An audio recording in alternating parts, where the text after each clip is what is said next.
ఇలా అధికారంలోకి వచ్చిందో లేదో అలా అవినీతికి తెరలేపిందని 50 రోజుల్లోనే 1100 కోట్ల భారీ కుంభకోణానికి పాల్పడిందని కాంగ్రెస్ ప్రభుత్వంపై మాజీ మంత్రి కేటీఆర్ సంచలన ఆరోపణలు చేశారు. సన్నబియ్యం కొనుగోలులో భారీ కుంభకోణం జరుగుతోందని ఆరోపిస్తూ సీఎం రేవంత్ రెడ్డికి ఏమాత్రం చిత్తశుద్ధి ఉన్నా వెంటనే సిట్టింగ్ జడ్జితో విచారణ జరిపించాలని డిమాండ్ చేశారు.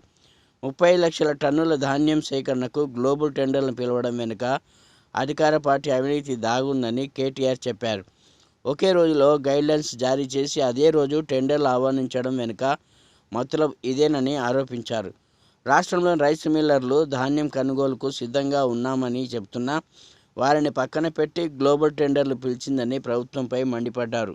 అసలు బహిరంగ మార్కెట్లో ఈరోజు సన్నబియ్యం ధర కేవలం 42 నుంచి 45 రూపాయల మధ్యలో ఉంది. బహిరంగ మార్కెట్లో 42 నుంచి 45 రూపాయలు. ఇలా సామాన్య గృహిణి ఏ ఒక్కరిని అడిగినా, లేకపోతే బియ్యం కొనుక్కొచ్చే ఏ ఒక్క పురుషుడిని అడిగినా, రాష్ట్రంలో తమ ఇంటి కోసం బియ్యం కొనుక్కునే వాళ్ళని ఎవరిని అడిగినా మీకు ఏం చెప్తారంటే ఓపెన్ మార్కెట్లో 42 రూపీస్ నుంచి 45 రూపీస్ వరకు మీకు ఫైన్ రైస్ దొరుకుతుంది. ప్రభుత్వం కూడా బయట కొనుగోలు చేస్తే అంతకే వస్తుంది. కానీ రైస్ మిల్లర్లు కూడా రెడీగా ఉన్నారు అంతమందం వేయడానికి ఆ రేటుకి.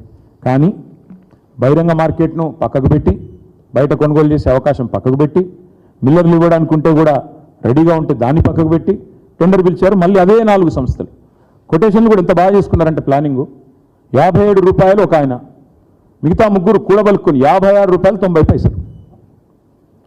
బాటా డిస్కౌంట్ ఉంటుంది చూడండి, ఆ టైంలో 57 రూపాయలు 56, 90 ముగ్గురు అంత మంచి కూడబలుకొని ఒక దగ్గర కూర్చొని రాసుకున్నట్టు 57, 56, 90, 56, 90, 56, 90 నలుగురు కలిసిండ్రు, కోడ్ చేసిండ్రు. మరి యాదృచ్ఛికమైతే ఇంతకు మించిన మ్యాజిక్ ఇంకోటి ఉండదు నాకు తెలిసి. ఇంత యాదృచ్ఛికంగా 3 సంస్థలు కలబడ్డట్టు బయట మార్కెట్లో 42 రూపాయలకు దొరుకుతుంటే, 45 రూపాయలు దొరుకుతుంటే వాళ్ళు 50 కోట్ చేయొచ్చు, వాళ్ళు 48 కోట్ చేయొచ్చు, వాళ్ళు 47 కోట్ చేయొచ్చు. అట కాదు, ఒకరు 57, మిగతా ముగ్గురు 56 రూపాయల 90 పైసలు స్పష్టంగా కోట్ చేసి అల్టిమేట్గా ఏం చేసినారు, ఇందులో కిలోకు 15 రూపాయలు అదనం. అంటే బయట మార్కెట్లో 42 రూపాయలు ఉంటే 57 రూపాయలకు టెండర్ ఫైనల్ చేసిండ్రు. ఆర్డర్ ఏదది ఇదే కదా, ఇగో ఇది ఫైనల్ చేసిన ఆర్డరు. ఇది సివిల్ సప్లై శాఖ ఇచ్చిన ఆర్డర్. 57 రూపాయలకు ఫైనల్ చేసిన టెండరు. ఎల్జీ అనే సంస్థకు 57, మిగతా ముగ్గురికి 56, 90 చొప్పున.